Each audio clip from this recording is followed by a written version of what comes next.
Eu estou implantando o OKR na Grita, tá, Renato?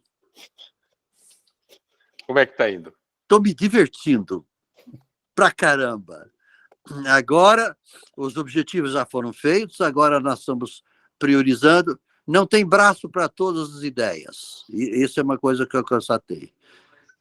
Então, vamos ter que fazer uma priorização daquelas ideias para 2023 e para esses objetivos que foram considerados prioritários, então, designar os voluntários para trabalhar, 2 a 2. Tem que ter pelo menos 2 pessoas por objetivo. Um pega no pé do outro, outro pega no pé do outro, outro pega na orelha do outro. Tem que ter pelo menos 2. Então, nós estamos trabalhando, tem 20 voluntários têm 10 projetos, 10 objetivos e pau na máquina. Agora, eles vão detalhar os resultados quantitativos no temporizados, que é o que se espera de um bom resultado, né? Diz o quanto e quando, né? Quanto e quando. Uhum. Eles estão aprendendo. É a primeira vez. Eles nunca viram o OKR. Ninguém viu o OKR. É uma novidade para eles. Então, é a primeira aplicação assim, objetiva de OKR que eu estou fazendo. Então, eu também estou aprendendo com eles. Falei, olha, vocês são meus cobaias. Vocês não estão me pagando? Então, eu tenho o direito de usar vocês como cobaia. Eu não estou sendo remunerado. Então, pronto, o que vale é... Estamos aprendendo juntos. Está muito bom. Beleza. Diga. Eu gostei do nome do projeto. É Grita? É Grita. Legal. Como é que a gente vê esse projeto em detalhe? Assim que eles aprovarem o plano estratégico, eu dou uma cópia para vocês. Beleza. Visão, missão, princípios e valores, e proposta de valor, público-alvo, segmentação do público-alvo, e para cada item público-alvo, qual é o objetivo estratégico e qual é o resultado, os resultados que indicam se aquele objetivo foi ou não atingido no tempo especificado. Então, pronto. É uma belezinha. É um case para o curso de formação de mentores. Um case bem situado, né, por você aí. Daqui a pouquinho eu tenho isso, sim. Lá daqui uns 2 ou 3 meses ele está bonitinho. E já com follow-up. Aí tem que fazer follow-up, né? Para os resultados mensais, follow-up mensal. Para os resultados trimestrais, follow-up trimestral. E anuais também. Então, follow-up conforme a especificação de qual é a temporalidade que for colocada no resultado proposto e aprovado. Bom dia, Baca. Oi, bom dia. Cadê o Baca? Mais 2 participantes. Agora dá. Baca, está ouvindo? Estou. Bom dia para todos. Eu respondi. Bom dia. Não, mas não ouvi, viu, Baca? Acho que estava longe do microfone aí. Pode ser. Eu estava transitando aqui, migrando do microfone do computador para o fone. Bom dia para todos também. Bom, pessoal, então o que nós tínhamos combinado hoje, né, era de continuar a atividade de mentoria em cima dos 2 projetos que a gente está usando como exemplo, né? Eu queria ver se a gente podia começar com o Sérgio hoje e só fazendo uma ressalva para vocês que ontem na reunião do grupo de mentoria solidária, né, a gente conversou um pouco sobre o projeto, né? E então você quer fazer algum comentário sobre ontem, sobre a sessão de semana passada, do ponto de vista do projeto da reciclagem do óleo para fazer sabão, Sérgio? Aí, objetivo 25. 50% Marcelo, você está com o microfone desligado. Ah, desculpa. Eliezer, você pode desligar um pouquinho o teu telefone, porque está dando interferência aqui para a gente. Tá bom, Eliezer? Por favor. Pronto. Obrigado. Renato, então a nossa reunião de ontem e as anteriores, né, da sexta-feira, bom, eu fiquei com uma tarefa para fazer da sexta-feira passada, que foi o pedido que o Bacarelli fez e o grupo, né? Então, eu estou procurando aqui o que eu preparei, mas eu não consegui avançar muito, né? Porque a ideia desse projeto, mesmo sendo um projeto de impacto, né? Impacto ambiental, eu vejo que o forte, né? A possibilidade maior dele é continuar na informalidade. Quer dizer, mas continuar na informalidade não quer dizer que não tenha condições de utilizar todas aquelas métricas e informações, conhecimentos que estão sendo feitos aqui pelas aulas do Bacarelli, né? Por que eu estou falando de informalidade? Porque, por exemplo, né, eu quando encontro uma pessoa de uma escola, eu ofereço, né, eu posso dar um curso, não cobro nada, a única coisa que precisa ter é o óleo e a soda, que é barata, mas precisa ter equipamento de segurança. Aí também vou numa igreja evangélica, aí falo lá com o secretário ou com a secretária oferecendo. Então, é um projeto que eu não estou, digamos assim, indo talvez no canal certo, né, ou na pessoa certa. Eu estou indo com as pessoas que eu tenho não só conhecimento pessoal, ou acontece de eu fazer um networking, né, de conhecer, como ontem lá eu conheci várias pessoas na reunião lá do ITT, né? Por que a informalidade talvez seja um trunfo para mim? Por várias questões. Primeiro, pela minha idade hoje, né? Então, esse é um projeto que eu faço com muito prazer e nas horas que eu disponho, né? Nas horas vagas, né? Então, ele não é pesado para mim, esse projeto. É leve porque eu faço, porque eu gosto e eu vejo valor nisso, né? Que é o impacto positivo no meio ambiente. Foi o destaque que o Bacarelli fez a semana passada, né? Talvez o ponto forte seja o impacto, né? Agora, isso, né, até por estar na mentoria, me permite refletir, né, sobre todos esses conceitos que a gente está trabalhando, né, de conhecer melhor o cliente, do propósito, da proposta de valor, né, dos canais. E então eu não estou respondendo bem, né, para o que o Renato e o Bacarelli, né, talvez esperassem, né? Mas eu estou dizendo que é uma forma de tentar, né, trazer esse projeto para o meu chão, para a minha realidade, né? Quer dizer, eu não quero falar com o CEO de uma empresa, que até poderia falar, né, mas é difícil e não vou, digamos assim, oferecer isso para um CEO, até porque não sei se é a maneira correta, né? Eu acho que tem que começar pelas bases, como um projeto de educação, né? Aí você formando as bases, tentando atuar na base, né? Na base que eu digo que está perto do aluno, perto da pessoa que iria fazer o sabão, né? Talvez o resultado seja a longo prazo, né? Mais assim bem sucedido, porque se eu tentar, vou pedir um dinheiro aqui para uma empresa que eu sei que investe em ESG, mas aí isso aí talvez não tenha, né, a questão da educação, né, garantir que a pessoa mudou a sua forma de pensar e principalmente a sua forma de agir, né? Então, nesse sentido, eu peço a opinião de vocês e falo, né, que ontem mesmo lá no ITT eu procurei dar o sabão para o maior número de pessoas que eu encontrei, né?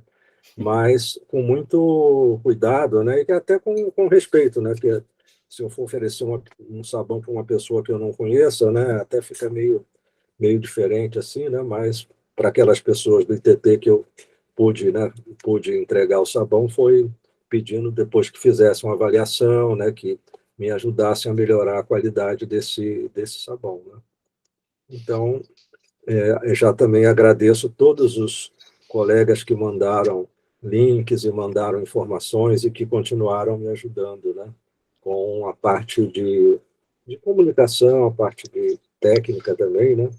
Porque mesmo, quer dizer, eu já tendo feito, né, alguns quilos ou dezenas de quilos, né, eu sempre vou aprender mais, né?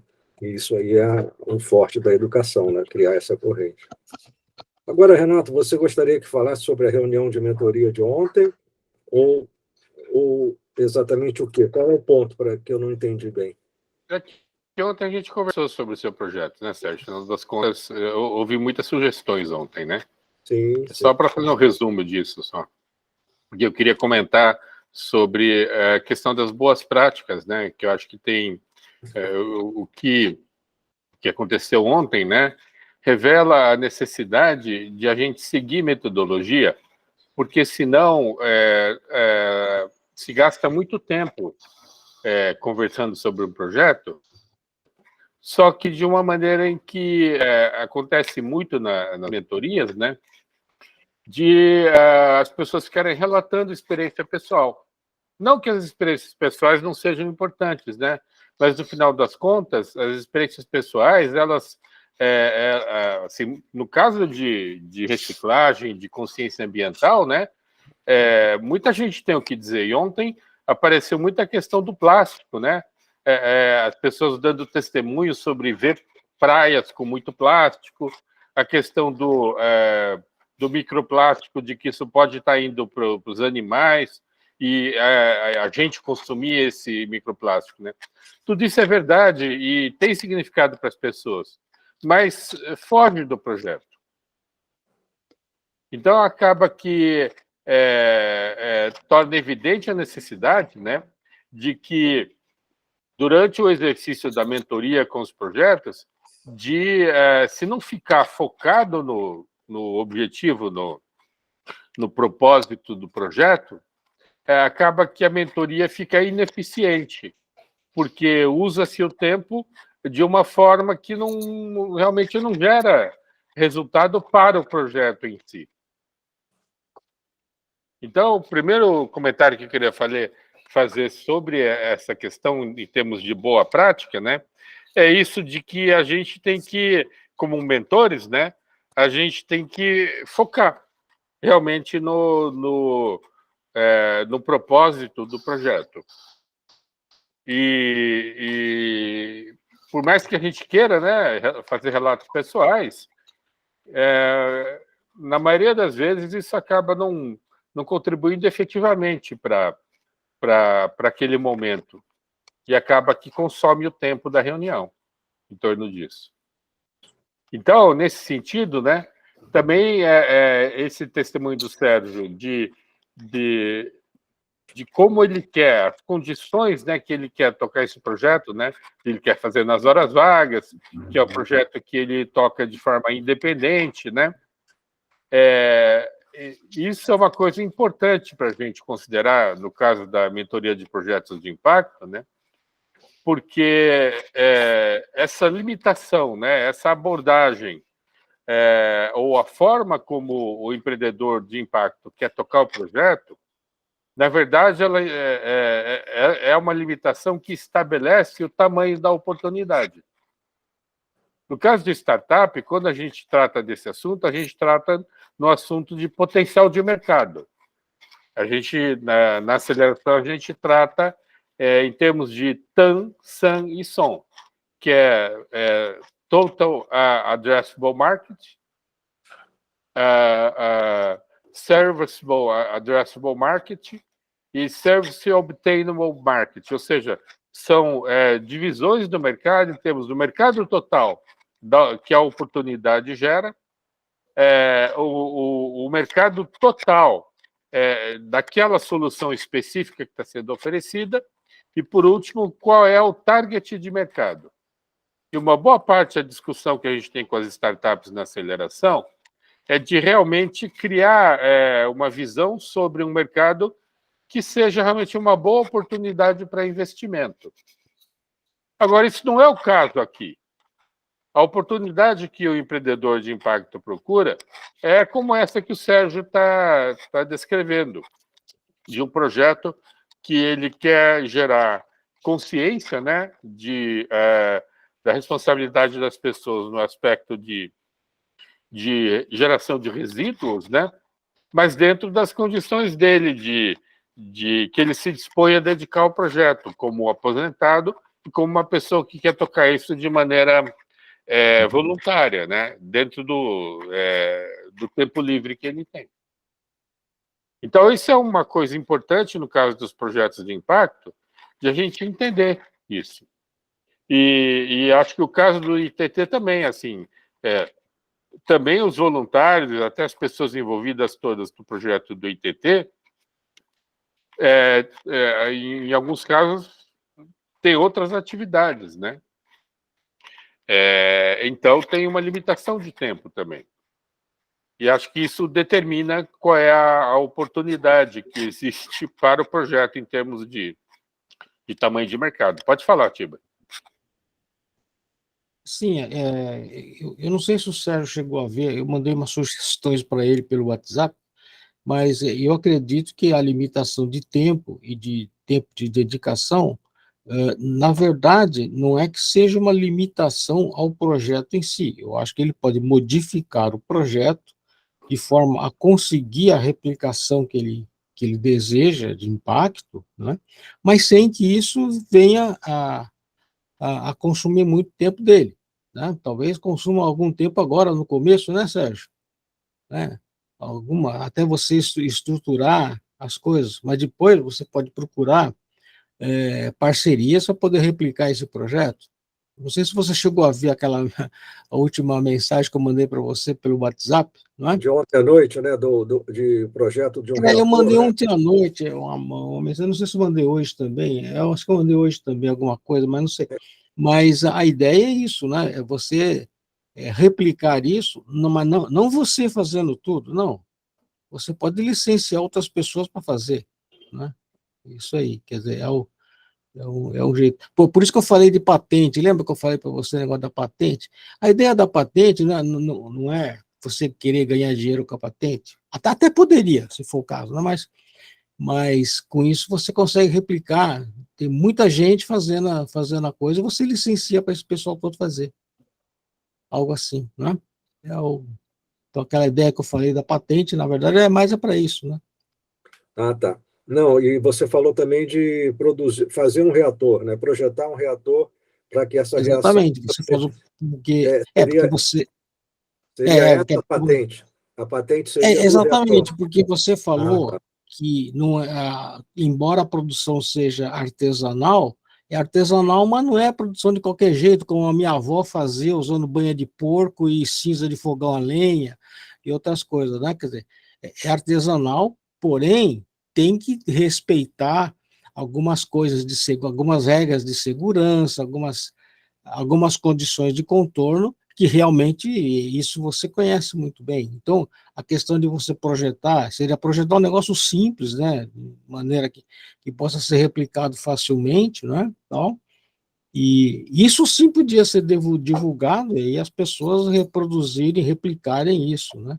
E a ideia Perfeito. da Não. patente foi mais ou menos aquilo para você se manter no projeto e licenciando pessoas a fazerem aquilo, né, e aí assim, diversificar bastante a produção, né? Então, eu vou pedir licença aqui para os nossos mentores aqui, professores, só para fazer um comentário, Tiba. Está perfeitamente, eu entendi agora você explicando qual era a ideia da patente. Eu não tinha entendido nessa dimensão. Mas eu quero fazer aqui um comentário que não é sobre fabricação de sabão, mas é sobre obtenção de água potável, né? É um kit que uma empresa brasileira fez, eu não sei o nome da empresa, mas é muito interessante.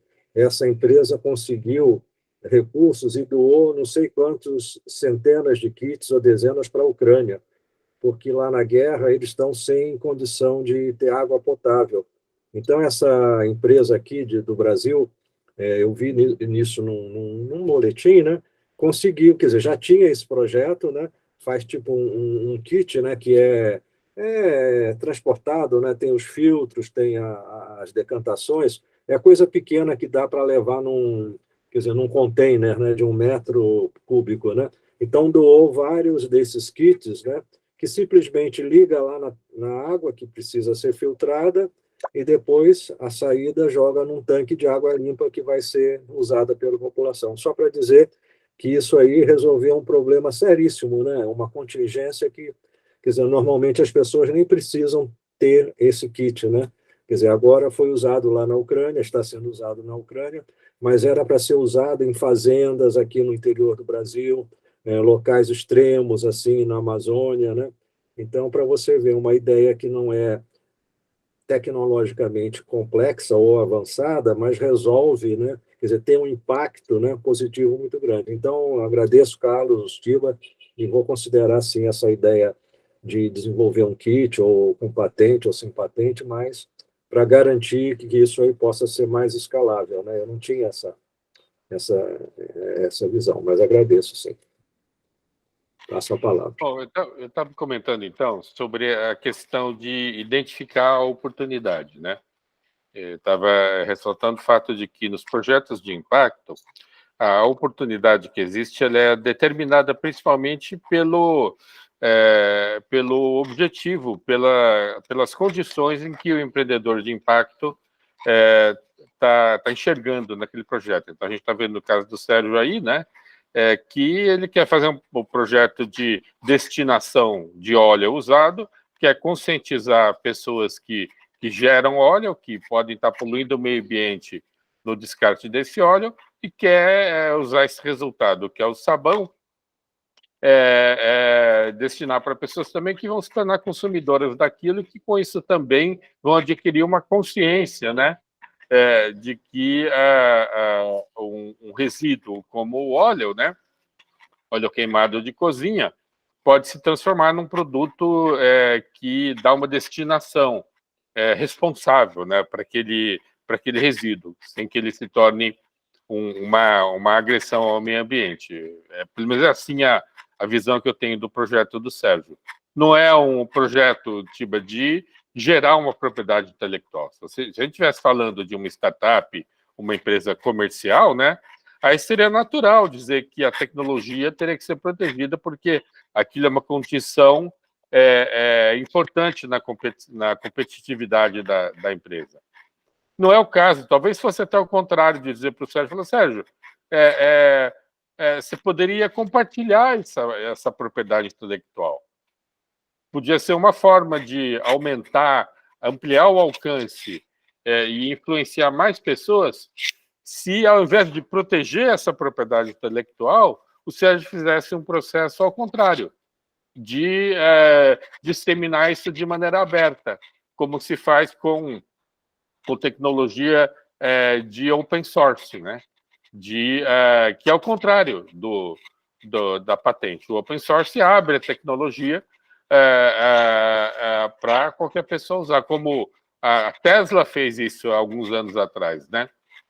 O Elon Musk abriu toda a informação de engenharia e das patentes da Tesla para qualquer um usar.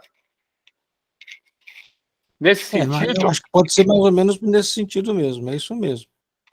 E aí, o que eu queria comentar, só tentando ficar na linha da metodologia, né, é que a boa prática que eu acho importante, né, além dessa questão de ficar fiel ao objetivo do empreendedor, né, e isso significa que não adianta a gente querer sugerir coisas que não estão no discurso do empreendedor. O Sérgio não falou de propriedade intelectual, nunca falou de atingir muitas pessoas, não falou de ter uma grande produção. Quando eu perguntei para ele quanto que ele já tinha produzido, ele nem sabia direito, a gente teve que estimar. Ou seja, a questão do volume de produção não é um objetivo importante.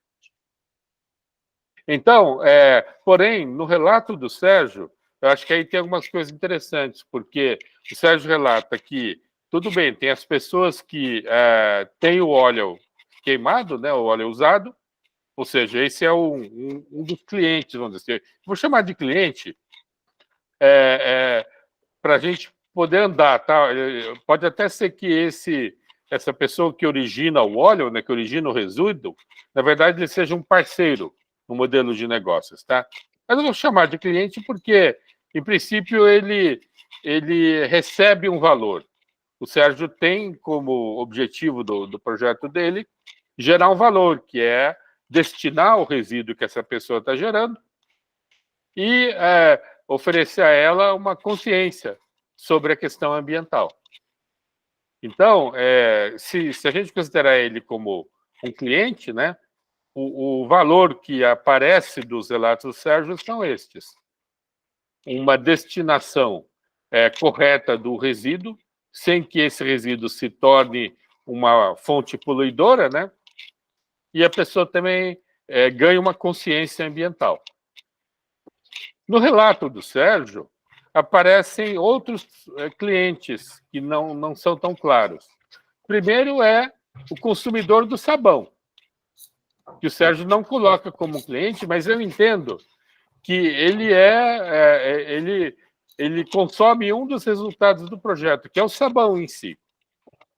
E também este consumidor, ele também, ao ver que o sabão, ao ser informado que aquele sabão foi produzido com resíduos que, de outra forma, estariam sendo poluidores, né? Também ele está aprendendo que é possível fazer uma destinação de resíduos numa atividade doméstica. Isso é uma consciência também. Eu vejo isso como um projeto maker, um projeto que o próprio consumidor ele aprende que ele mesmo pode fazer um processo onde ele faz uma diferença. Então, assim, para efeitos do raciocínio da metodologia, eu acho que vale a pena a gente pensar que este consumidor é um cliente. Aí a gente já teria 2 clientes. Agora, tem mais outros papéis que ficaram implícitos na conversa que eu acho interessante a gente investigar, esmiuçar. Para mim ficou claro que existem pessoas que promovem o processo de reciclagem. No caso, aqui, o Sérgio é um promotor da reciclagem, da destinação de recursos, da coleta do resíduo, de quem gera o óleo usado. O Sérgio recolhe isso, divulga essa questão toda da destinação de resíduos, da responsabilidade ambiental, e o Sérgio produz o sabão. E ele distribui o sabão. Então, o Sérgio está promovendo a ação de reciclagem. E eu digo que talvez ele seja um cliente, porque no relato da Bruna, ela relata que um professor dela era o promotor disso também. Se a gente olhar, então, que o valor gerado é o conhecimento e essa cultura maker, né, eu entendo que outros professores de física ou de matemática, professores de segundo grau, provavelmente estão aí pelo Brasil fazendo aquilo mesmo que o Sérgio e o professor da Bruna fazem ou fizeram.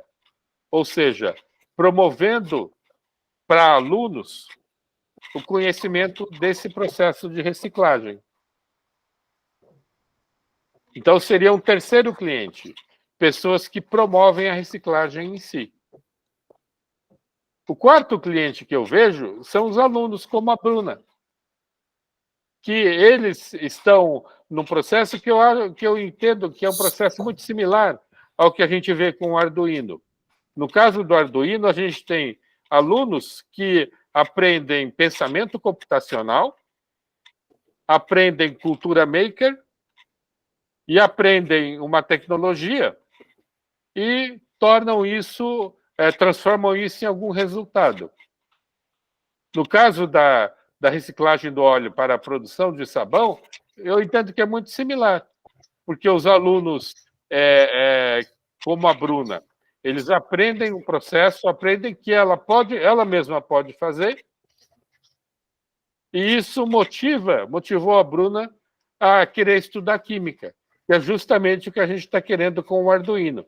A gente quer incentivar os alunos que aprendem robótica e programação através do Arduino, que é incentivá-los a procurar uma carreira na área de desenvolvimento de software. Então, por exemplo, seguindo esse raciocínio,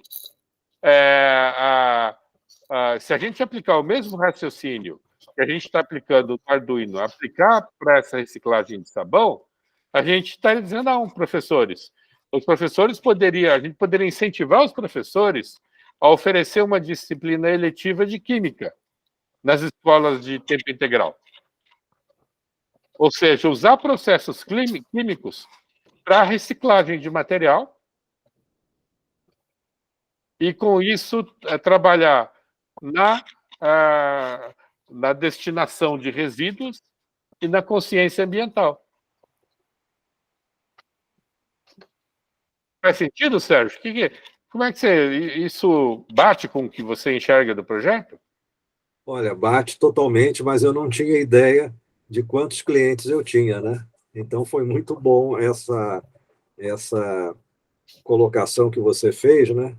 E uma outra coisa que eu pensava aqui antes, que também outras ONGs poderiam ser clientes também. Por exemplo, né? Eu tenho conversado aqui com o Milani, e o Milani, né, tem um trabalho com ONGs. E eu poderia, né, combinar com ele de ir lá ensinar as crianças que aprendem várias outras disciplinas lá a reciclar o óleo, quer dizer, lógico, para uma faixa etária de crianças e jovens, né, fazer o sabão, aí vai envolver as famílias recolherem esse óleo, né, quer dizer, aí é um projeto educacional, mas também de formação de cidadania, né, pela questão social, pela questão ambiental também, e pela possibilidade de uma ascensão em níveis de educação, né, técnica, tecnológica, ou até universitária, né? Então, é pensar grande, né, mas com passinhos pequenos, né? Eliezer falou tanto de OKR, nunca me passou na cabeça de fazer um OKR para isso aí, que eu falei que é uma coisa tão simples, né? Não, simples não é bem a palavra, né? É uma coisa tão assim primitiva, né? Que aí eu pensei, acho que isso tudo não sai assim do campo da intuição, né? Mas aí eu entendo agora, né?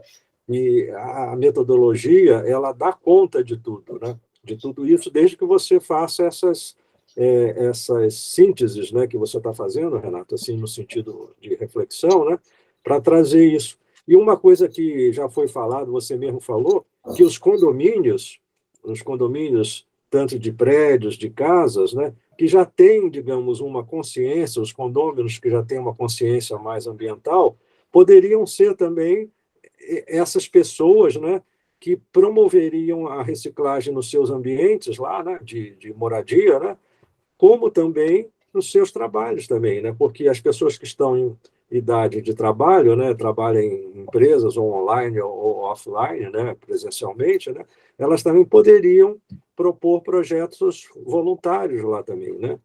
Como a gente vê, né? Um dia vai numa praça, faz uma limpeza, ou pinta uma escola, ou, sei lá, organiza algum desafio, né? Que a empresa organiza isso como uma atividade social para os seus funcionários também, né? Mas faz totalmente sentido, sim, né? E eu vejo até, não sei se vocês tiveram conhecimento, tem uma empresa chamada Cargill, que é uma empresa mundial, né, que ela lançou um desafio brasileiro, né, para que ONGs ou instituições possam apresentar projetos, né, de qualquer natureza nas cidades onde a Cargill Alimentos tem as suas operações. Campinas tem, né, porque eu olhei o edital, a cidade de Campinas tem, só que a aplicação dessa iniciativa, ou desse projeto, ou desse empreendimento, tem que ser na região norte e nordeste, né, onde a Cargill também tem os seus negócios lá, né, sejam de plantação, seja de logística. Então, eu olhei, é uma quantidade de cidades, né, ou municípios, né, na região, lá nos 9 estados da região Nordeste, não sei, mais uns 5 estados da região Norte, né? Quer dizer, praticamente aí metade do Brasil poderia receber esses projetos. Agora, a dificuldade qual é? Só estou relatando isso para depois pedir a opinião de vocês. A dificuldade é que o dinheiro, que varia de 100 a 150 mil, ele só vai ser passado para uma ONG, uma OSC, que já tem a CNPJ desde antes de 2022, eu também não entendo por que essa data, né? Quer dizer, tem que ser anterior a 2022, para que ela, então, ela centralize de maneira contábil e de maneira financeira os recursos que vão ser advindos, né, da Fundação Cargill para essa promoção desse projeto, atividade, né? Tem uma série de restrições, não pode envolver nenhuma instituição S, né, que é o SESI, SENAI, SENAC, SENAR, né, SEBRAE, né, que também por que não pode envolver, eu não sei, né? Mas me deu vontade de escrever alguma coisa, né? Mas aí teria que ter, né, um município do Norte ou Nordeste que fosse o receptor, né, desse projeto, né? Mas aí eu não, assim, estou aproveitando, peço desculpas se estou fugindo aqui do tema, né? Mas já que é mentoria, eu estou com essa dúvida, né? E saber de como, quer dizer, do ponto de vista técnico, eu tenho as informações, posso, né, dar por escrito, ou pessoalmente, ou por voz, ou por vídeo, né? Agora, desse ponto de vista de gestão estratégica, eu não conheço, né? Então, lógico que talvez aqui alguém conheça uma entidade, uma organização, né, nesses municípios aí do Norte e Nordeste que pudessem se interessar nessa questão ambiental, que não é só produzir o sabão, mas também na reciclagem da embalagem, porque, como eu comentei, né, esses óleos eles são vendidos em embalagens PET, embalagens plásticas, e também o reciclado, o utilizado, também é guardado em embalagem PET, né, plástico, né? Então, ele é muito presente na cadeia, né, desse produção, né? Eliezer, quer falar, Eliezer? Então é isso, né? Peço ajuda aí em relação a essa dúvida que eu tenho, né, de como fazer essa colocação. Obrigado, Cristina. Com a palavra, então. Sérgio, eu queria compartilhar uma experiência com vocês. Eu trabalhei com orgânicos, uma certificadora de orgânicos aqui na região, e eu entendo que o seu projeto tem a ver com, primeiro, para a gente multiplicar essa ideia, a gente precisa descobrir pessoas que já estão com um pensamento no meio ambiente para que isso seja mais fácil a replicação. Foi aí que eu pensei na questão dos orgânicos. Essas pessoas que estão nesse mercado de orgânico, nessa produção de orgânicos, já são pessoas que têm esse pensamento. Então, introduzir essa nova tecnologia de redução de óleo na água é uma questão muito fácil e é também muito fácil de produzir outros replicadores. Tá? Então, vai lá dar uma aula na organização e você vai ter mais 20 replicadores dessa sua ideia. E eu acho que é esse canal que eu imagino que a gente possa ter para caminhar nessa direção. Junto com esse pessoal do orgânico, existe a Unicopas, que é uma união de cooperativas, e a maior cooperativa dentro dessa união é a cooperativa de recicladores. Os recicladores estão no Brasil inteiro, organizados, recebendo recursos externos. Então, toda a infraestrutura que você precisa para desenvolver o seu projeto, a Unicopas tem. Então, se aquela cooperativa específica lá não tem o CNPJ, a Unicopas tem, e ela consegue dar recurso e dar andamento para esse projeto. E tem cooperativas de reciclado no Brasil inteiro. Não sei se vocês se lembram daquela cooperada recicladora que subiu a rampa junto com o Lula. Ela é uma daquelas pessoas que está na liderança desse projeto de reciclar. Então, reciclar todo tipo de coisa, né? E reciclar óleo está dentro do perfil deles. Então, existe possibilidade, sim, e a gente tem acesso a essas pessoas, né? A gente tem como fazer essa ponte, mas eu realmente, Sérgio, sinto falta de um material escrito, um projeto escrito, qual é o objetivo, aonde você quer chegar, como que você quer atingir essas pessoas. Eu acho que a produção de sabão, na verdade, é um pedacinho da sua grande ideia. E eu, numa das minhas viagens aqui, vendo coisas para mandar para você, eu vi na campanha de marketing, que é o que eu sou, né? Pensei numa coisa que a gente pudesse trabalhar essa ideia, porque você está querendo replicar uma ideia. Você não quer replicar a fabricação de sabão. Você quer replicar a ideia de que você pode reduzir a quantidade de óleo no meio ambiente. Se a gente trabalhasse a questão de óleo no ralo da pia, não. Então, se a gente conseguir, eventualmente, primeiro uma campanha de marketing mesmo, né? De óleo na pia, não, e aí a pessoa vai perguntar, mas e o que eu faço com ele, então? Aí a gente pode continuar trabalhando nesse projeto educativo de o que fazer com óleo que você não vai jogar no ralo da pia. Beleza, gente? Falei bastante, né? Não, muito obrigado, tá? Já estou anotando aqui. É um projeto, na verdade, é um projeto educativo, né? Tá joia. Eu vou fazer sim esse material e passo para o grupo e particularmente para você também dar uma melhorada, né? Mas muito obrigado.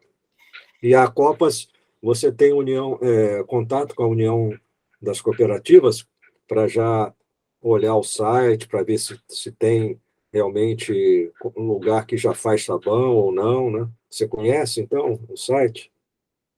Eu tive a oportunidade de trabalhar junto com o presidente da Unicopas, então eu tenho contato direto com ele. Hoje ele está lá no Direitos Humanos, na saúde mental, mas a gente tem acesso direto a ele. Posso tentar fazer um link de vocês dois, que eu acho que é uma coisa que ele pode te ajudar nesse encaminhamento.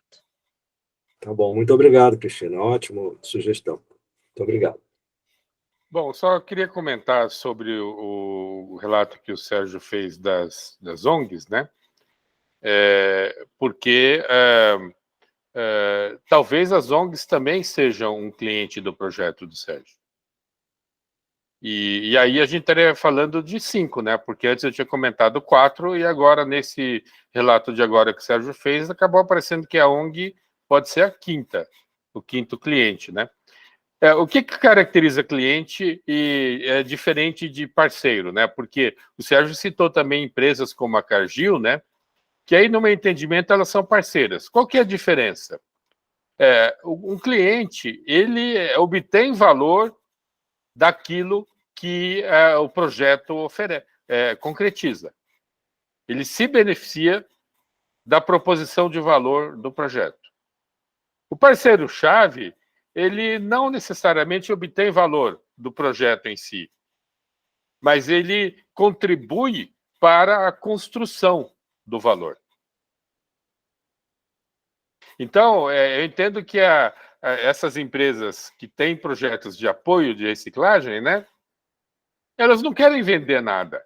Elas querem, numa ação de responsabilidade social, apoiar projetos que vão gerar algum tipo de valor que não é o valor que ela tem como atividade principal. Então, a Cargill produz, por exemplo, rações, né? Sementes. Nada disso está envolvido aqui com o que a gente está falando. Então, ela não é um fornecedor, vamos dizer assim. Mas ela é um parceiro para fortalecer o projeto, que pode apoiar o projeto, que pode fazer o projeto chegar em outros locais. O que é importante nesse raciocínio, que eu acho que ilustra muito bem a questão da metodologia aqui. Primeiro, essa base de raciocínio para entender quem é cliente. E a importância de se caracterizar muito bem a proposição de valor como sendo aquilo que o projeto vai se dedicar a colocar na mão dos clientes. E aqui está muito claro que essa percepção ela não é óbvia.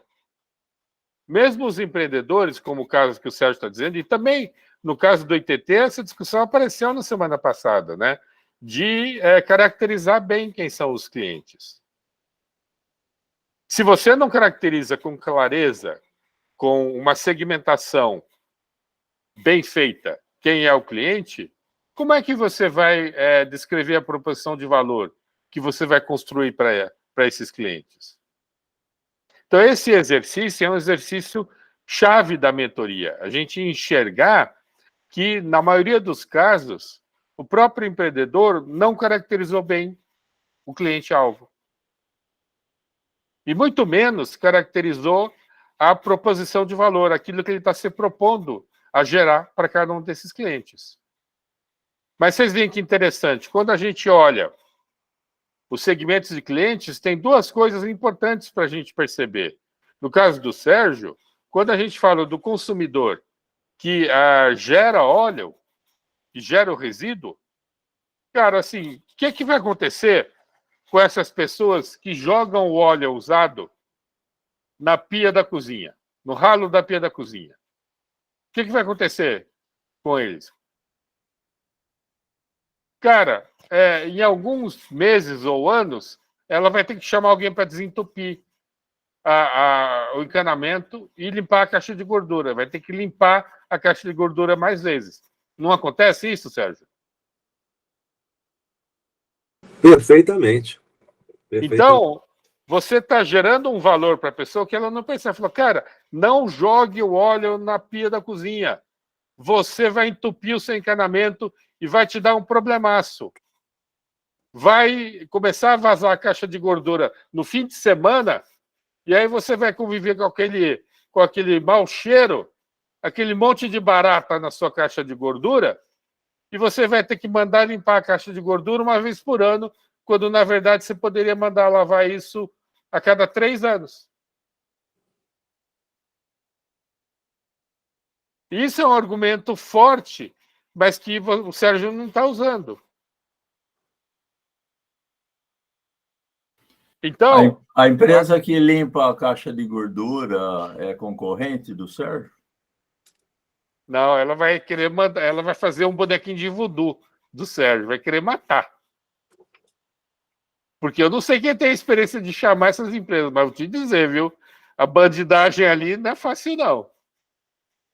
O cara que eu chamei, ele cobrou pela metragem de quantos metros ele usou da mola que desentope encanamento. O cara usou 6 metros. Me ferrei. E você está recolhendo óleo seu? Como é que está? Não, agora eu estou recolhendo, não estou jogando mais na pia, não. Mas eu estou jogando no lixo. Mas só comentando, né, outra sistema coisa. de coleta, né? Desculpa. Oi? O meu condomínio tem um sistema de coleta. E aí usa um sistema de logística reversa do pessoal que recolhe isso no condomínio. Então, mas vocês veem que interessante, né? Vocês veem que interessante. Se usar esse argumento que eu estou dizendo, e o Sérgio reforçar muito essa questão do prejuízo na caixa de gordura e no encanamento, cara, pode ser que tenha óleo demais e o Sérgio não tenha destinação para tudo isso. Então tem que entender. Aí vem o segundo ponto que eu queria chamar a atenção, do ponto de vista da metodologia, que é qual é o objetivo. Então, quando a gente fala desses clientes que o Sérgio tem aí como possíveis, vamos chamar de atores, de atores que ele está interagindo, que objetivos que o Sérgio quer colocar para cada um desses atores? Ou seja, do ponto de vista de quem gera resíduo, o Sérgio quer aumentar a quantidade de pessoas com essa consciência? E aí se torna um objetivo do OKR. O que eu digo sobre o OKR? Você tem que estabelecer o OKR em cima dos clientes. Essa é uma prática crucial. Não adianta você estabelecer objetivos como prioridade, não adianta você estabelecer como prioridade objetivos que não estejam ligados ao cliente final. E não adianta você querer estabelecer objetivos que não estejam dentro da oportunidade que o empreendedor quer promover. Então, esse primeiro passo da consciência da necessidade do benefício de usar a metodologia para entender quem é o cliente e qual é a proporção de valor que você está criando, tem que ser seguida do estabelecimento de objetivos que vão beneficiar esses clientes e que vão promover o projeto, vão fazer o projeto se aprimorar, se aprofundar, mas dentro dos limites que o empreendedor está colocando. Faz sentido isso, Sérgio? Sim, muito sentido. E agora, só para ver se eu estou pensando corretamente, esses OKRs, né, para cada diferente ator ou cliente, tem que resolver os problemas desses clientes, ou seja, entender as necessidades dele, né? Esse é o job to be done que está por trás disso aí, que falta fazer, né? Mesmo eu conhecendo o problema, mas eu não consigo ter o papel desses 5 atores, eu tenho um papel único, né? De talvez também não deixar entupir o cano aqui do meu condomínio, né? Que gastamos uma grande nota aí, né? Milhares de reais para refazer toda a tubulação e a caixa de passagem de gordura, né? Então, realmente, eu falei, né, no início, né, em relação ao IDS, é que eu não conseguia fazer o OKR porque não me passava na cabeça. Agora está bem claro que para cada cliente vai ter um OKR específico, né, que ajuda, né, nessa campanha de divulgação, né, que a Cristina sugeriu, né? Não jogue óleo na pia, no ralo, né? Quer dizer, por quê? Porque vai entupir, né? Em um ano vai entupir, vai ter que quebrar a parede, quebrar cano, não sei o que lá, toda essa situação, né? Não, mas tá bom, está bem claro agora. Eu entendo a necessidade de ser mais, digamos assim, metodológico, né? Nesse sentido de entender o problema, né? E mostrar, né, quais são as possibilidades de resolução, né? E sempre nessa conversa vai aparecer outras coisas que são, talvez, menor escala, né? Mas são importantes também. Então, e aí quero ressaltar a importância dos mentores, né, de serem fiéis à metodologia. Não por uma questão fundamentalista, não para ser aí promotor fanático por metodologia. Não é isso. É de olhar a metodologia como um instrumento importante para que o trabalho do empreendedor seja mais eficiente e eficaz. Que ele gere resultados, né? Ou seja eficaz, né? Usando melhor os recursos que o empreendedor tem.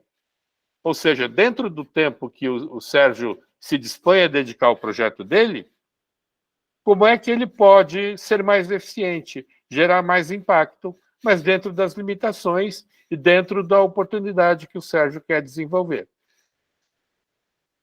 Essa é uma prática crucial na mentoria. Se aquilo que o empreendedor está dizendo, está se propondo a fazer, realmente está alinhado com os jobs, as tarefas do cliente-alvo.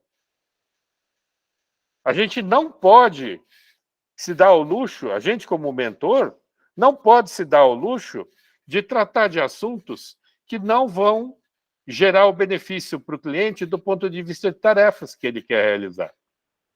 De coisas que são importantes para ele, ou seja, para a pessoa que origina recursos, ela não quer que o recurso prejudique a caixa de gordura e o encanamento da casa dela, ou pior ainda, do condomínio, porque o problema é multiplicado, né, Sérgio? O problema do condomínio é muito pior. Então, seria muito interessante desenvolver um modelo de como fazer o condomínio, todos os residentes, destinarem o óleo usado de maneira adequada. Isso causa um E da economia para o condomínio? Pode falar, Cristina.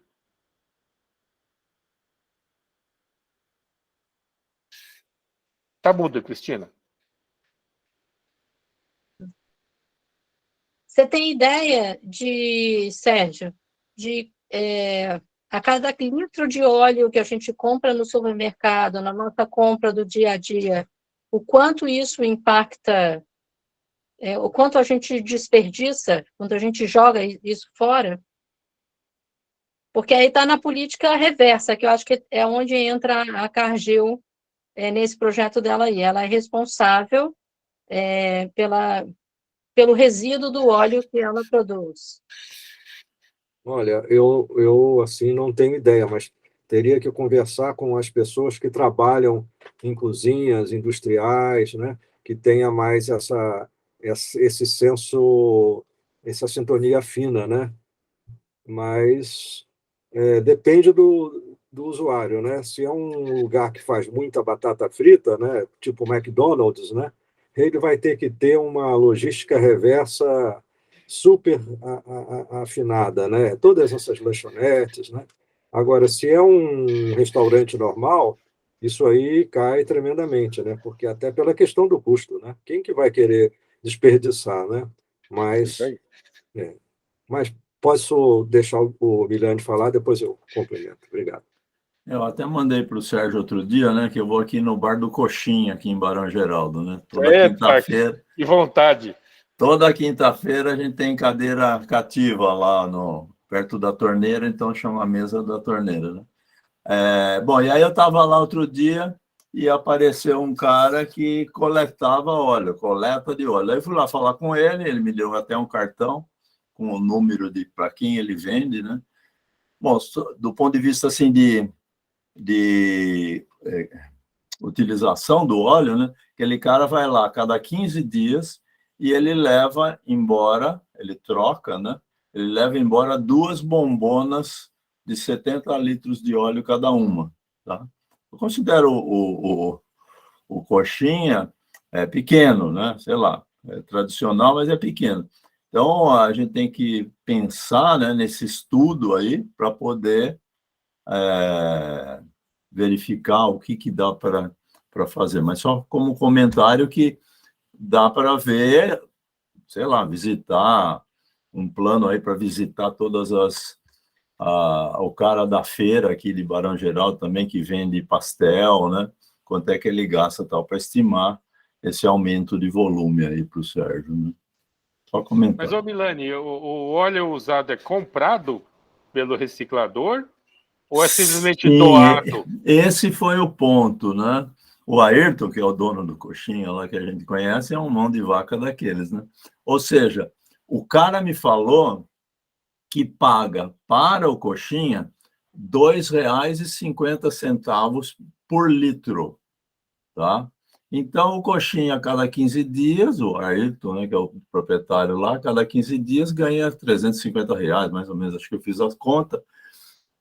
Então, ele talvez não abra mão. O cara que já passa aqui em frente de casa, quem mora aqui em Barão sabe, né? Olha, o cara passa de carro. Eu parei outro dia também, e ele vende para uma empresa de reciclagem, ele pega grátis aqui dos moradores do bairro, e ele vende para uma recicladora lá por R$ 3,50 o litro do óleo. E com isso ele paga o aluguel dele, tá? Então ele é um cara que tem um carro antigo, mas nem tanto assim, então, mas ele paga o aluguel da casa dele com o óleo que ele coleta de vez em quando. Quando dá na telha, que ele vai, daqui a uma semana tem que pagar o aluguel. Então ele corre pelo bairro aí e coleta isso, tá? Então tem uma história aí também de como as coisas acontecem, né? O próprio Probairro, que é o local de segurança nossa, que nos acompanha quando chega ali, ele tem uma bombona lá também, que quem quer doar no bairro, doa para lá, e vem um senhorzinho, que eu ainda não consegui saber quem é, buscar. Provavelmente ele deve vender para alguma reciclagem também. Então, existem várias maneiras, né, da coleta e várias abordagens aí, tá? E é isso Então, que precisa ser. voltando à questão da metodologia, né? E olhando a pessoa que produz resíduos, né? Eu comentei aqui o problema que eu tive em casa, que eu tive que chamar o desentupidor, né? E aí alguém me perguntou como é que eu estava fazendo, né? Na verdade, a primeira providência mais importante que eu tomei aqui em casa com relação ao óleo, né, foi de fazer menos fritura. Essa foi assim, a segunda que eu já tinha tomado é de usar air fryer, que eu uso lá um fiozinho de óleo agora só para dar um gostinho, mas não gera nenhum resíduo a ponto de ter que recolher. Lavo ali, mas ali vai embora com detergente o óleo, né? Então, não vai causar o risco aí do entupimento, né? Então, mas o que eu vejo como resumo aí? Fica claro que a tarefa, o customer job aí do consumidor ou do restaurante é de minimizar a geração de resíduo de óleo queimado. E segundo, são duas tarefas, minimizar a geração de resíduo e segundo, dar uma destinação correta a isso e ainda com a vantagem de poder gerar um dinheiro aí, como o Milani está contando. Então, o que acontece? Uma parte do trabalho pode nem envolver recolher o óleo para gerar o sabão, mas simplesmente esclarecer as pessoas. Quando vai falar do sabão, fala, olha, eu recolho óleo para produzir sabão artesanal como uma tarefa de responsabilidade ambiental. Mas os consumidores, eles têm também as tarefas adicionais de minimizar a geração de resíduos e de destinar corretamente esses resíduos gerados para não ter problema com o encanamento de casa e não poluir o meio ambiente.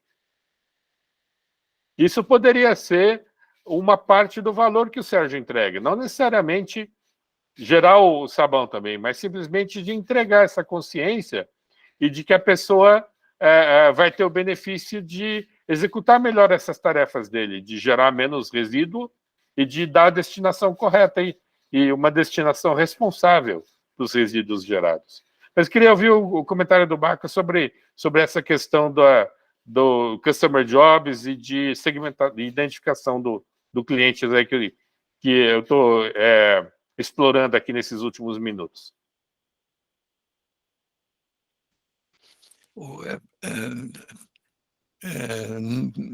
Perfeito. Eu acho que isso aí não tem como não fazer, né? Na medida em que, se não tiver claro quem é o cliente, nada vai funcionar, né? Tudo existe em função disso. E conhecer o cliente significa conhecer o que ele precisa fazer, né? O que ele quer obter como resultado. Agora, tem uma coisa interessante, né? Bom, primeiro, a consideração que você fez a respeito lá eu fui, na última conversa, eu já vou mostrar como é que isso liga com o comentário sobre o cliente, né? Na última conversa, eu atentei para o fato de que montar um negócio sem saber o impacto, né, que a gente vai ter em cima desse mercado, em cima de qualquer que seja, né, o beneficiário dessa ação, enfraquece, né? Se eu não conheço isso, a minha proposta fica fraca, né? Então, por que é importante reduzir o mau uso, né, a má destinação do óleo, né?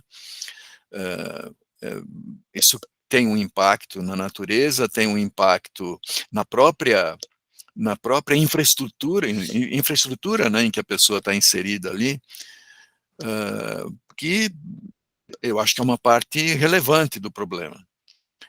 Agora, eu posso lidar com isso com uma questão também de falta de informação para esse cliente que eu tenho. A falta de conhecimento, falta de educação, né, no lato sensu.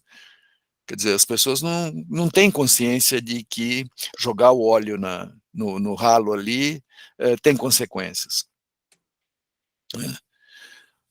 Então, quando eu vou por esse lado aí, eu acho que a parte do trabalho, né, ou parte daquilo que o empreendedor considera como objetivo dele, né, começa a ficar mais claro.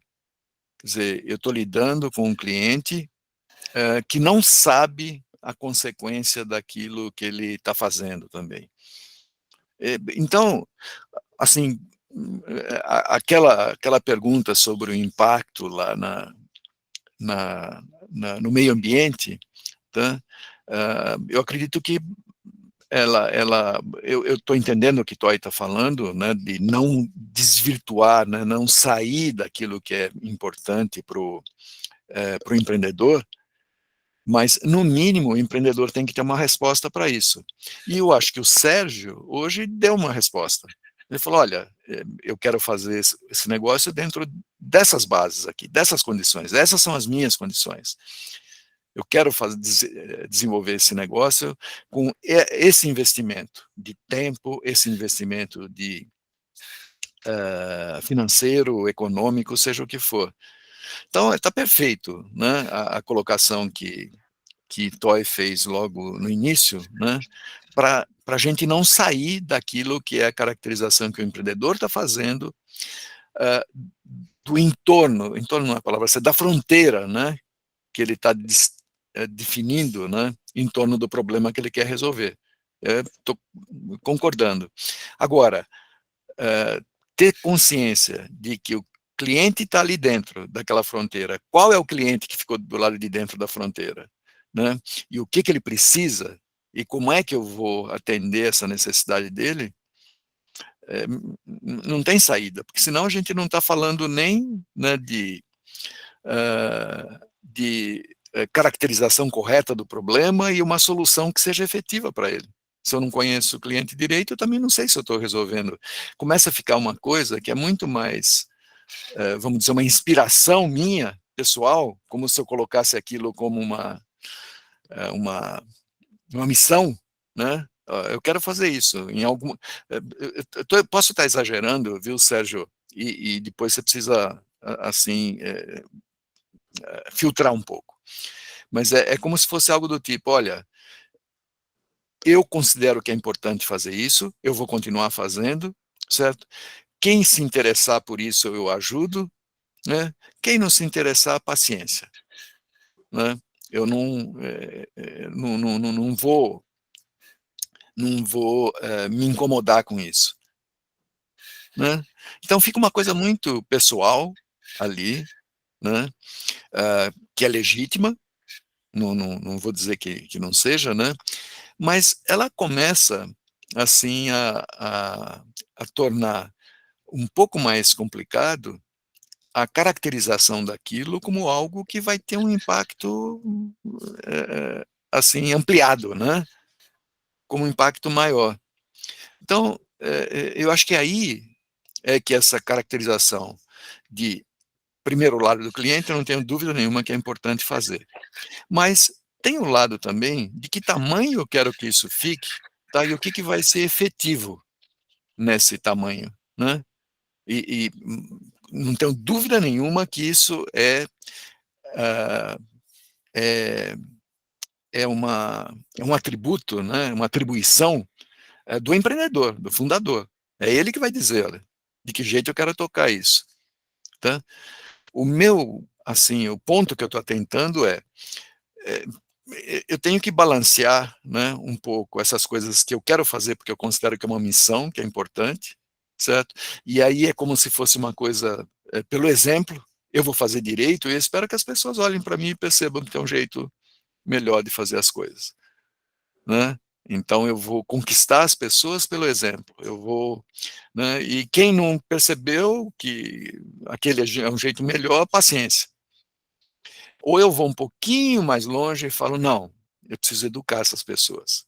Então, eu vou fazer alguma coisa, né, que, além de ter o exemplo aqui, tem ação específica para mudar a postura dela, certo? E tudo bem, não vou chegar lá no extremo de falar, olha, isso aqui tem que ter um impacto que vai, né, que é aquilo que eu coloquei na reunião anterior. Tá bom, já entendi, né, que aí passa do ponto. Mas deixar claro, Sérgio, onde é que eu quero ficar, se é só uma questão pessoal, né, ou é uma questão pessoal em que eu estou preocupado com aquelas pessoas que não desculpe, se é uma questão pessoal que eu digo, eu vou lhe dar só como um exemplo, né, que as pessoas podem seguir ou não. Ou se eu vou passar um pouquinho do ponto e vou ajudar as pessoas a mudarem, a terem consciência de que elas estão fazendo algo que é prejudicial. Não é? Então, percebe, eu sempre posso ir um pouquinho mais, né, e mesmo assim ficar dentro daquilo que eu considero que é o tempo que eu tenho, os recursos que eu tenho, o investimento que eu tenho. Então, eu estou modulando um pouco, né, essa questão ali para falar, olha, também ficar só uma coisa que ali é muito fechada, pode não ter, né? Aí eu não preciso nem ficar preocupado de quem é o cliente ou não também, né? Aí eu vou fazer e espero que um dia as pessoas percebam, né, que elas estão fazendo errado e olhem para mim e falam, pô, eu vou olhar para o Sérgio. Finalmente eu entendi o que o Sérgio está fazendo. Né? Mas, bom, eu acho que, espero que tenha ficado claro isso, né, das várias gradações que você pode dar para um objetivo que você coloca de fazer algo diferente. Pode ser só porque eu quero fazer diferente, e eu sei que é melhor fazer assim, paciência, se alguém quer seguir ou não, ou eu vou um pouquinho mais distante e falo, não, eu quero que as pessoas próximas de mim, do meu condomínio, da minha rua, da minha quadra aqui, essas eu vou convencer. Então vai ser mais do que simplesmente, né, eu fazer. Mas tá bom, eu não vou mudar, né, ali ainda a cidade, ou não vou mudar o mundo. Né? Então, o ponto que eu queria só enfatizar é esse.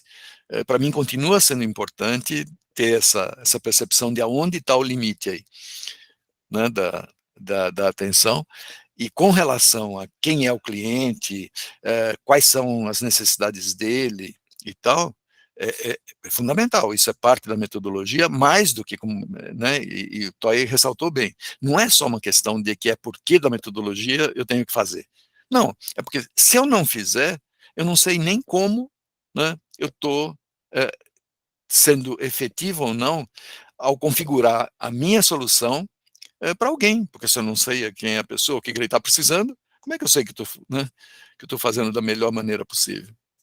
Então isso é essencial. Agora, esse outro ponto, né, de qual é a fronteira, né, do espaço, né, em que eu quero atuar, né, ela é fundamental, né? Ela é fundamental. Eu lembro de um autor que a gente estudou, isso lá dos idos de 72, eu acho, né, quando a gente começou a ter as disciplinas de análise de sistemas, era Schurtman, eu nunca mais esqueci. Né? E ele falava da importância de você estabelecer a fronteira do problema que você queria resolver. Porque se você não define essa fronteira, vira qualquer coisa. Né? Você pode estar achando que está resolvendo um problema, mas você não está, você cortou antes da hora. Né? Ou você coloca uma fronteira muito ampla, e aí vai ser impossível resolver.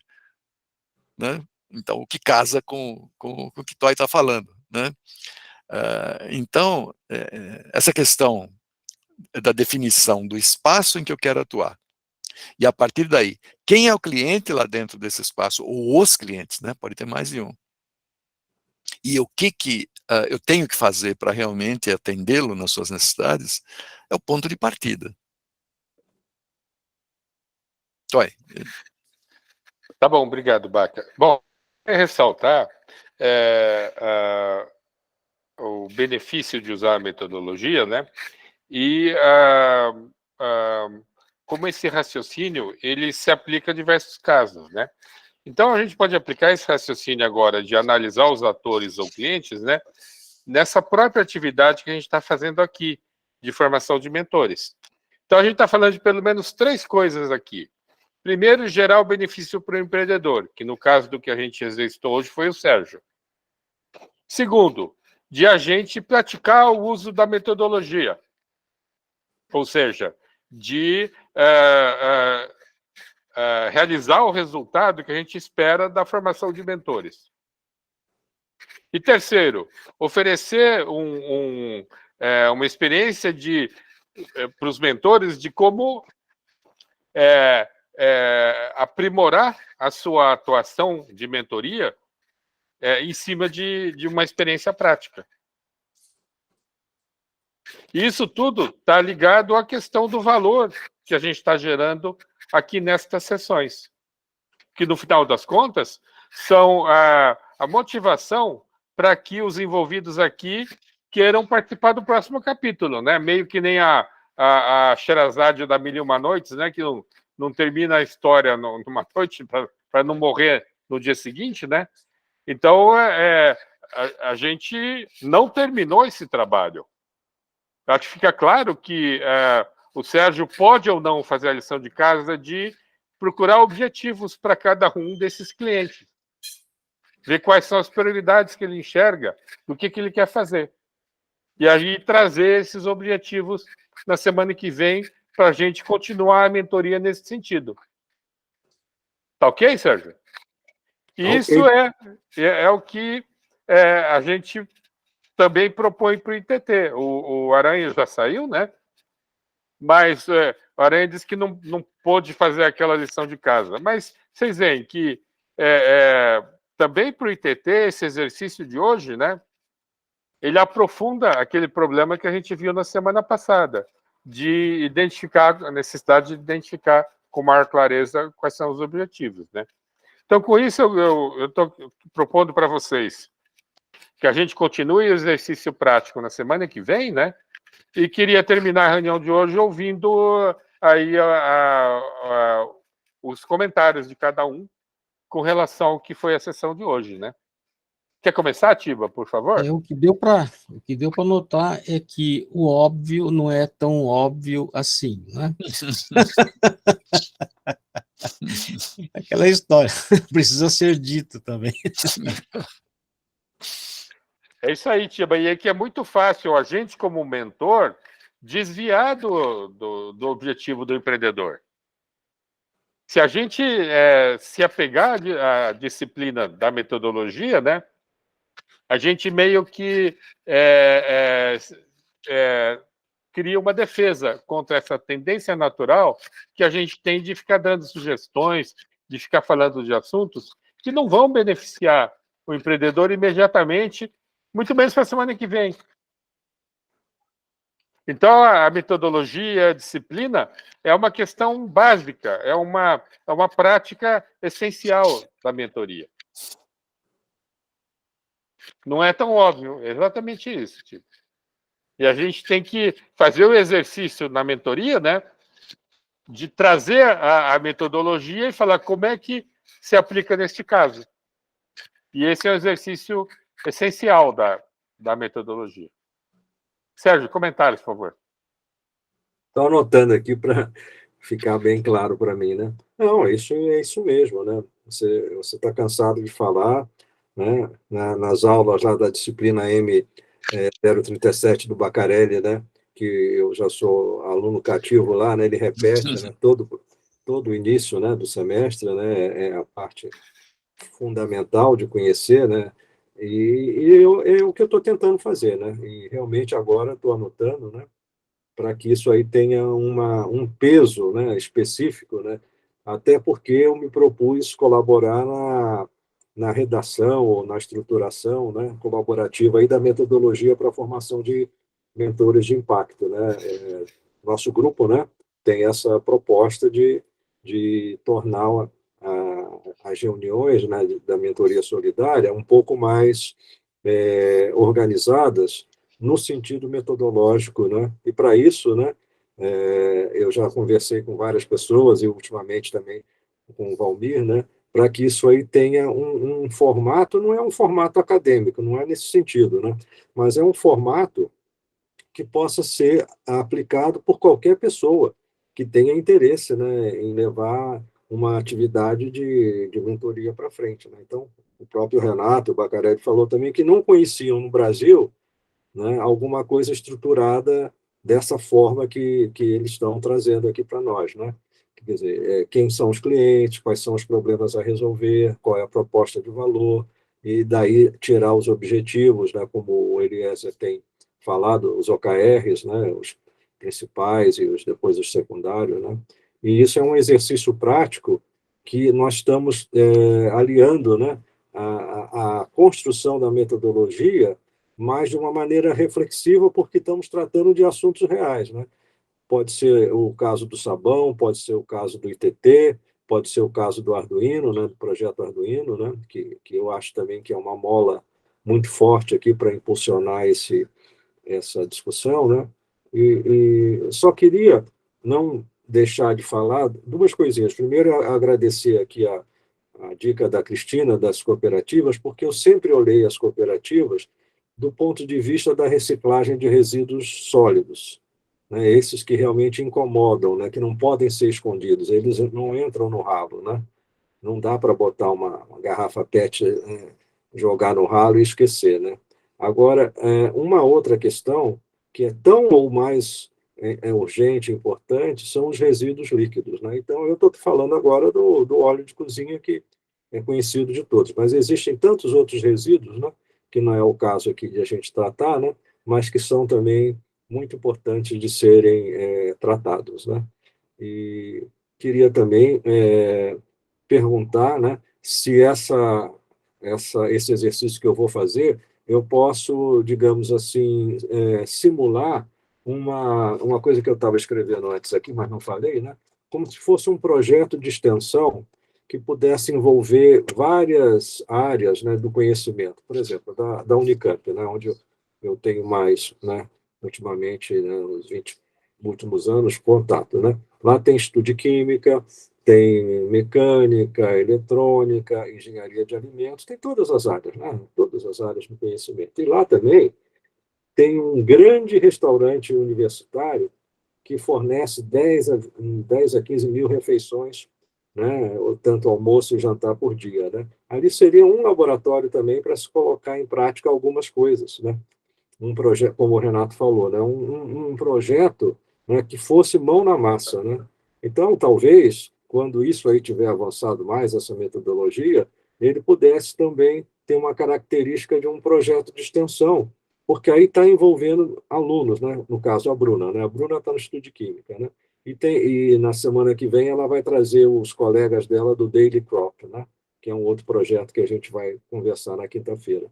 Então, pensei também que isso, né, talvez seja uma coisa para frente, né, mas é uma coisa interessante porque eu vejo nos contatos que eu tenho com os alunos que eles não é que eles sejam indiferentes, né, aos problemas ou sociais ou ambientais e assim por diante, né, mas falta, né, essa metodologia dos seus professores, né, de levarem até eles, né, quer dizer, propostas concretas que eles possam atuar.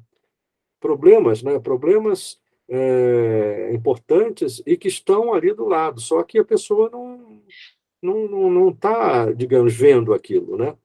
Como o Bacarelli falou, né, que eu gostei muito, até anotei, né, definir quais são as fronteiras, né, do limite, né, que eu quero chegar, né?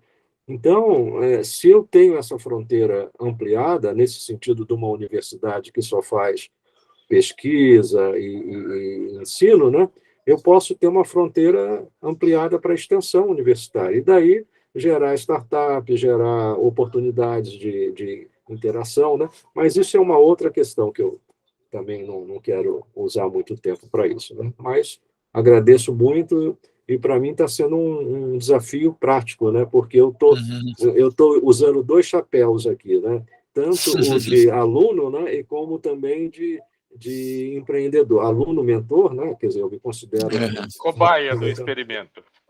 Esse é o outro papel, né? Porque eu também estou escrevendo a metodologia, né? No nosso grupo das quintas-feiras, a gente decidiu organizar melhor aí o trabalho, né? De reconstituindo, né, a história da o grupo que começou lá na Baita em 2019, né? Porque andou muito, né? Mas a gente não tem assim o percurso, né? Os pontos chaves, né? Quer dizer, no dia tal foi uma reunião tal, aconteceu tal, quer dizer, está na cabeça de cada uma dessas pessoas, né? Mas do ponto de vista metodológico, quer dizer, tem que mostrar que como foi, né, por que foi e o que resultou. Quer dizer, talvez não dessa forma que eu estou falando, né, mas de uma maneira estruturada, porque o primeiro grupo que mexeu muito com os nossos BRIOS foi exatamente o ITT, né, falando, olha, vocês fazem um trabalho, mas com muita intuição, né, talvez com muita boa vontade, né, mas sem uma base, né, metodológica, eu não sei se foi esse o termo, né, mas que mexeu com o grupo, né, para o grupo, como é que quer formar novos mentores, desde o início, que era a proposta, né, sem ter essa clareza, né, de trabalho, né, de ferramenta de trabalho, porque as ferramentas existem, mas estão dispersas, né? Então, esse desafio aí, que talvez aconteça agora com a incubadora de projetos de impacto, vai trazer essa visibilidade, né, desse OKR que a gente está fazendo, que é entender quais são as necessidades aqui do grupo de mentoria solidária, porque como a gente está imerso no problema, a gente não consegue olhar de fora. Agora, quando chega o ITT, né, através do projeto Arduino, ele vê isso com clareza, né? E isso, para mim, foi uma boa surpresa, quer dizer, uma surpresa inicialmente e depois um agradecimento, né, de terem chamado a atenção, né? Porque senão a gente não se mexe, não se movimenta, né, no sentido de ter essas fronteiras e as necessidades mais claras, né, e lutar para que isso seja, no bom sentido, né, resolvido e atingido, né? Então, meu agradecimento e reconhecimento do trabalho aqui de vocês todos. Eu queria fazer 2 comentários sobre o que o Sérgio falou, né? Pegando pontos específicos, né? Primeiro, o Sérgio perguntou se deveria ou não fazer alguma coisa, tá? E aí eu queria chamar a atenção aqui dos mentores, né? Com relação à questão de incentivar o empreendedor. Que eu acho que esse é um papel importante da mentoria, de incentivá-lo a ele continuar aquilo que ele está fazendo, porque muitas vezes, assim, seja um empreendedor comercial ou um empreendedor social, é muito difícil tocar projetos. Então, um papel importante do mentor é realmente de incentivar o empreendedor nesses momentos de dificuldade ou de dúvidas. O incentivo é um papel importante do mentor. Então, o incentivo responsável, né? Não pode ser um incentivo festeiro. Vai que é sua. Não, não é isso. É dizer, dizer assim, Sérgio, ótimo, vá atrás dessa oportunidade, mas tenha cuidado com relação ao mercado-alvo, ao cliente-alvo, e tenha cuidado com a sua geração de valor. Ou seja, incentivar, alertando para os eventuais cuidados que ele tem que ter. Segundo ponto, que acho importante do que o Sérgio falou sobre peso específico, logo no comecinho da fala, né? E foi um comentário com relação a uma das atividades, né? Mas eu lembrei que na fisicoquímica, peso específico é densidade, não é isso? Então, essa é outra coisa importante da mentoria, a densidade da mentoria, o peso que aquilo tem, a importância que a mentoria tem para o empreendedor. E é uma tarefa do mentor procurar essa densidade. Não fazer uma mentoria que seja água com açúcar, que seja diluída, mas sim que seja uma mentoria focada naquilo que aumenta a densidade da sessão de mentoria. É um zelo, é uma boa prática que o mentor tem que ter de realmente aumentar a densidade ao invés de diluir a densidade da mentoria. Ok? Vamos tentar ir mais rápido, porque o tempo está... A gente já está estourando muito tempo. Valmir, seu comentário, por favor.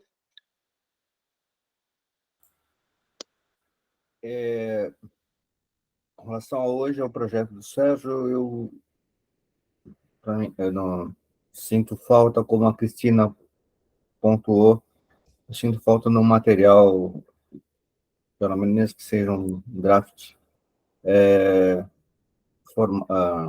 escrito, formalizado a respeito do que é o projeto. Tá?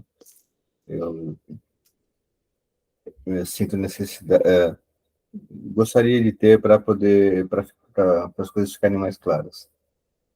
O segundo aspecto, segunda participação, eu estou com uma dificuldade de fronteira entre a nossa reunião de quinta, de ontem, e o evento de hoje, tá certo? Estou com uma dificuldade para ver os limites de até onde vai uma, onde vai a outra, tá? Faz parte do meu aprendizado. E, finalmente, feliz aniversário, Cristina. Obrigado, Valmir. Essa questão dos limites é um problema dos projetos de impacto, viu, Valmir?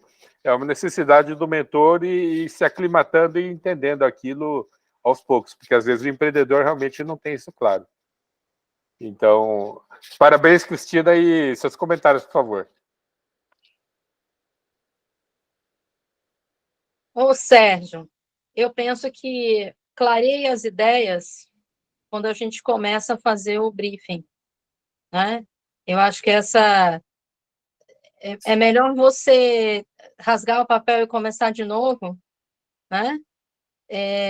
Porque aí você vai colocando essas ideias no papel e essas coisas vão se materializando.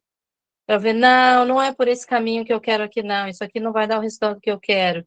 Então, vamos escolher um outro público que aí eu atinjo aquilo que eu tinha no meu sonho, no meu desejo, porque como você trabalha com ideia, não é um produto, né? Um produto é mais fácil a gente medir resultado, medir mercado, né? Fazer avaliações, como é que a gente faz esse tipo de coisa? Mas no seu caso é uma ideia. Então, a ideia, por enquanto, a gente só consegue materializar a ideia no texto, né? Ou pode ser numa gravação, mas eu acho que você tem a habilidade de sentar e escrever, e com isso a gente conseguir começar a materializar o seu projeto, a sua ideia, e é mais fácil a gente dizer, não, tá ruim, arrisca aqui e vamos fazer de um outro jeito. Mas a primeira coisa é começar a colocar no papel. Só para contar, já estou fazendo contato com o diretor da Copas, vou ver aqui uma agenda para a gente conversar, e de repente você começa a entender como é que funcionam as cooperativas, e dizer, dei uma passeada por esse caminho aqui, e esse caminho vai ser muito trabalhoso. Não é o que está dentro do meu escopo. Mas eu acho que vale a pena a gente dar uma viajada no mercado para a gente sentir. Mas vai em frente, Sérgio. O meio ambiente precisa de gente com ideias para cuidar do meio ambiente. Obrigado.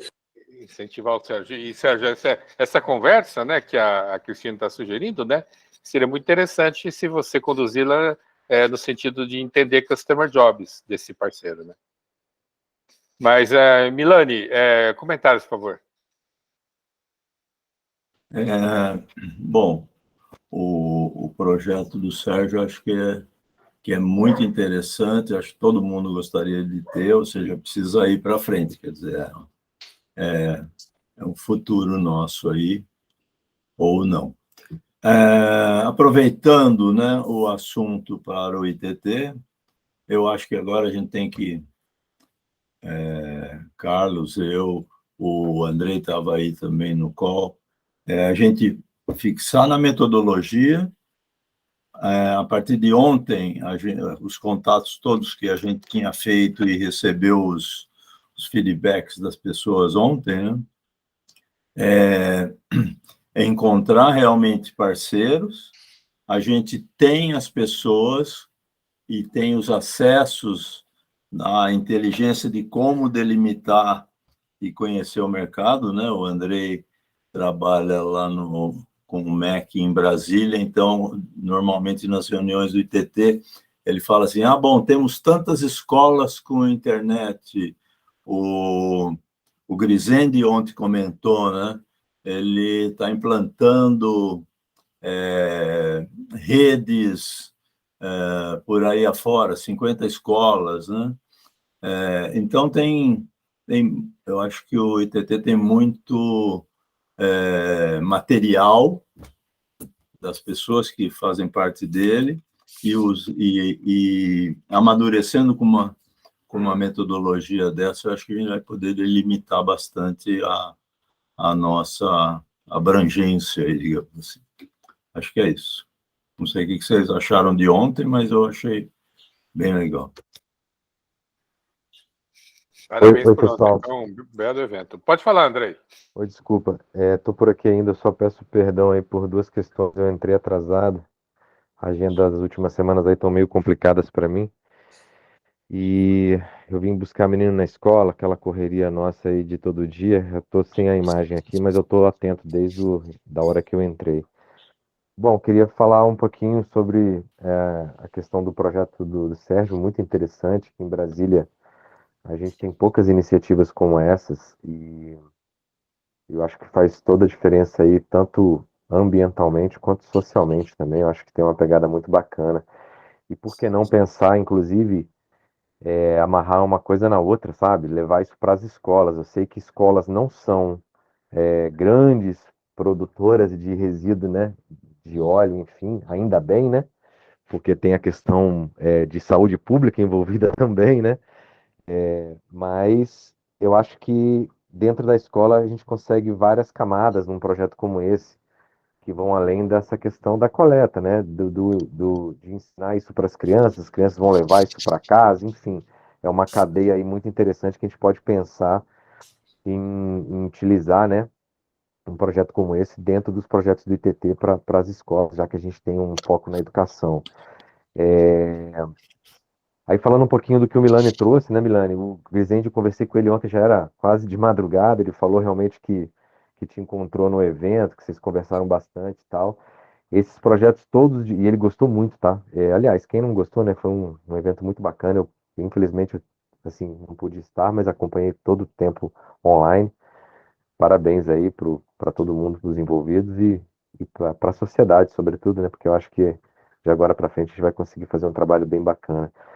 E esses projetos todos, não sei o que vocês conversaram, enfim, depois a gente pode até bater um papo, Milani, mas todos os projetos da RNP hoje que estão relacionados à educação básica, eu tenho algum tipo de envolvimento, e a maioria deles, a coordenação é minha, sabe? Então, assim, acho que dá para fazer muito bem bolado aí, uma atuação conjunto, por que não utilizando o ITT e utilizando a RNP no ITT, enfim, eu acho que a gente pode convergir isso muito bem, sabe? E é isso, pessoal. Agradecer mais uma vez, mais uma aula hoje aí, né, do pessoal da mentoria. Agradeço aí. Não estou acompanhando do jeito que eu gostaria, mas na medida do possível, tenho gostado muito do andamento e das nossas conversas aqui. Assim, dar parabéns para a Cristina também. Não conheço ela pessoalmente, mas já que é aniversário dela, por favor, meus parabéns. Tudo de bom, viu? Um abraço, pessoal. Bom final de semana. Obrigado, Andrei. Eliezer, seus comentários, por favor.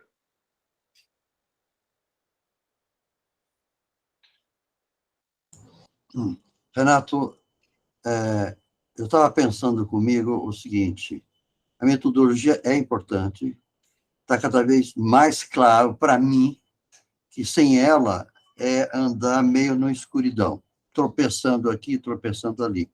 E a metodologia ajuda a evitar certos percalços no meio do caminho. Eu estou vendo isso no serviço que eu estou fazendo lá para Grita, exatamente isso. Com a metodologia, ter uma alinhada de propósito muito, muito boa. Então, sim, metodologia é importante. O único risco, e aí vem a palavra que você usa, modulação, não, foi o Bacarelli que usou.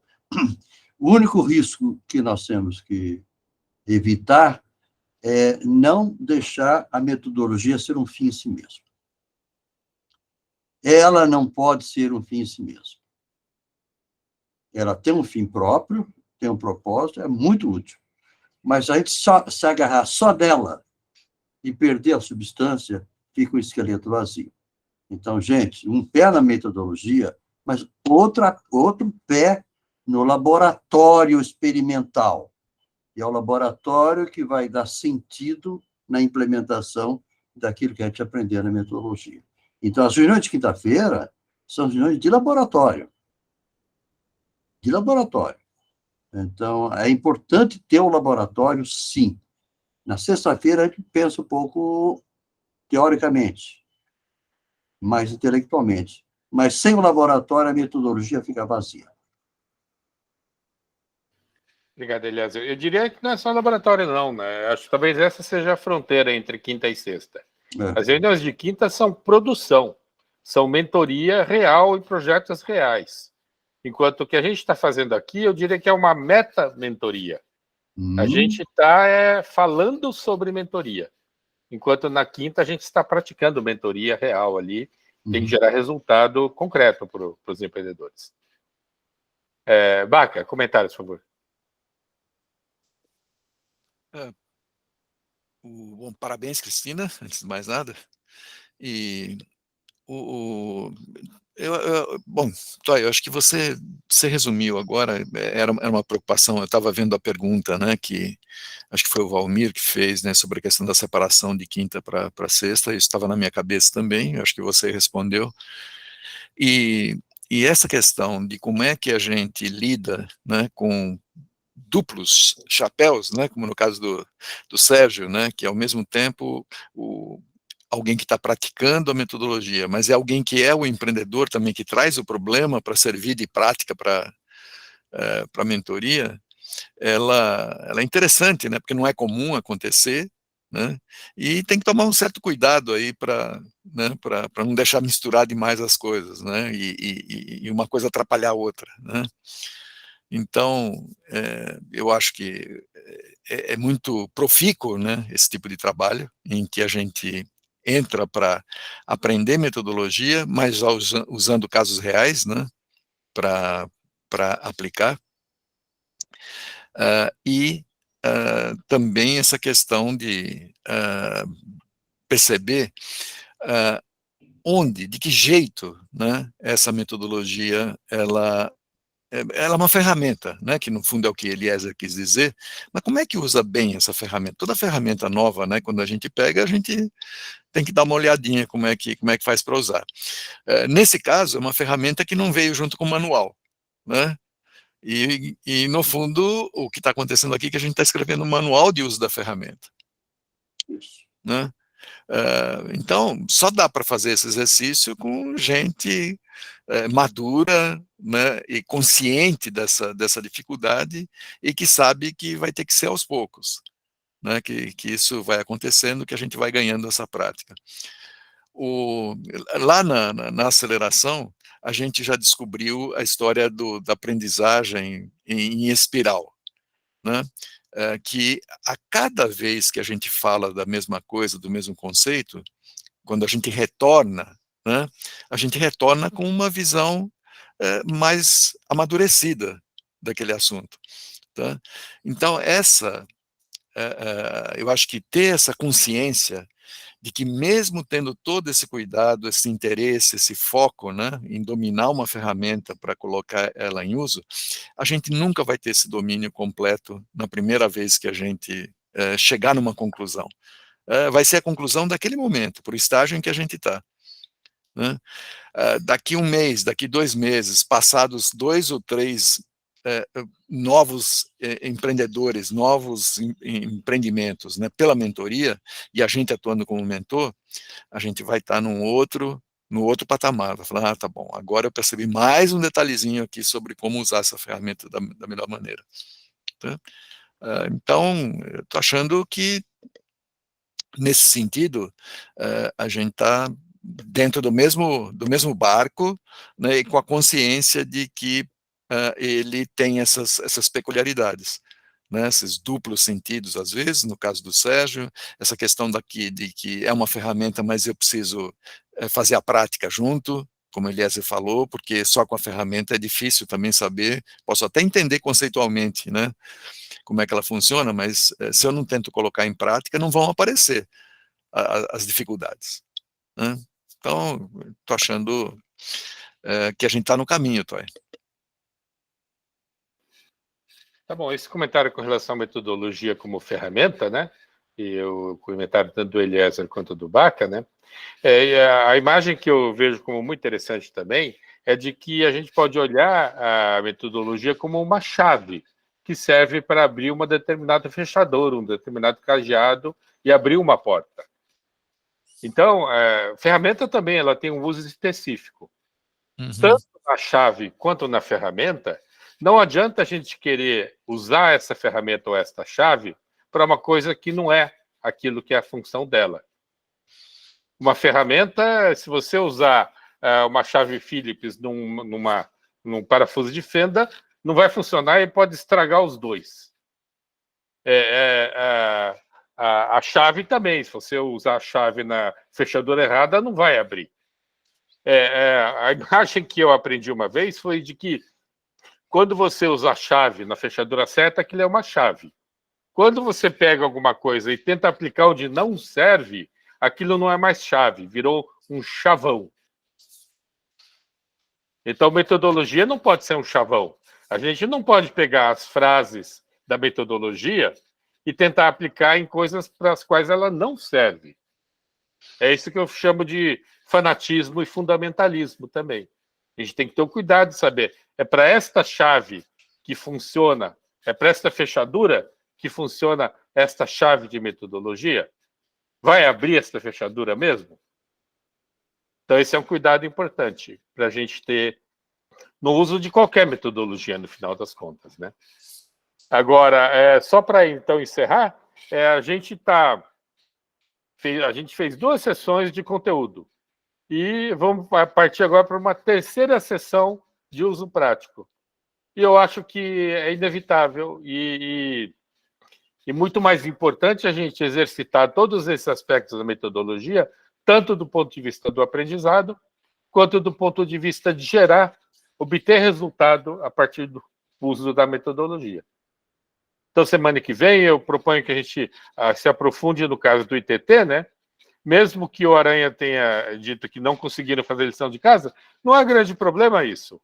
Eu acho que é uma das grandes artes aqui da mentoria, né? É saber dançar conforme a música, saber tirar resultado dentro da situação e dos limites que o empreendedor tem. Essa é uma prática importante para a gente desenvolver. Feito, gente. Então é isso. Até a próxima sessão. Mesmo bate-hora, mesmo bate-canal. Até logo. Obrigado, gente. Tchau, obrigado. Tchau. Parabéns mais uma vez, Cristina. Comemore aí com a sua família. Saúde aí para todos nós. Parabéns, Cristina. Um abração. Tchau, pessoal. Obrigado.